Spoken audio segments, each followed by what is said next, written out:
Brahmapur MKCG medical रे बर्ण unit खोलिबा दाबी को नहीं मेडिकल निकटरे धारणा देले बीजेपी नेता। खबर अनुसार गंजाम जिला ब्रह्मपुर एमकेसीजी मेडिकल रा विभिन्न समस्या को नहीं राज्य सरकार को बारंबार दाबी पत्र दिया जाइथिबा बेले राज्य सरकार एहार कौनसी प्रकार कार्यानुष्ठान न नेइथिबा बेले आज Bharatiya Janata party तरफरु Brahmapur MKCG medical निकटरे आवरण अनशन आरंभ करिसंती। ब्रह्मपुर रु विश्वम्बर दासंक रिपोर्ट न्यूज 24 ओडिशा। नल तो माने कटक जाओ ये संपूर्ण भाव ये राज्य सरकार स्वास्थ्य सेवा देवारे बास्पट मारिले आज विफल होईची।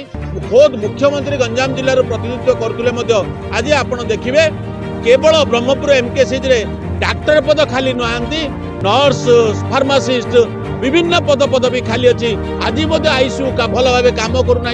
आज जेकोसी रोगी आसिले केवल रेफरेंस करने छड़ा अन्य कौन पंथा ये ना केवल प्राइवेट किसी डायग्नोसिस सेंटर को हाथ करके पैसा खाई रोगी को सेठी पठे चिकित्सा करेंगे से परीक्षा करेंगे से पैसा ये माने भाग पाइबे ए कथा छाड़देले ये ब्रह्मपुर एमकेसीजी जो प्रकार करप्शन चलती जो प्रकार दुर्नीति चलती अति बढ़ी जाए। तेणुक खोद मुख्यमंत्री जिले में जो थी होनी से बाध्य आज भारतीय जनता पार्टी जिला उपसभापति राम भाई आज आम राजरास्ता को आसिक सी अमरण अनशन करने को निष्पत्ति नहीं। या पूर्व आम जा आरडीसी को देखा करूँ बारंबार दाबी पत्र देलापर एक सरकार कुंभकर्ण निद्रा शुई कौन कथा लोकंर शुणुना।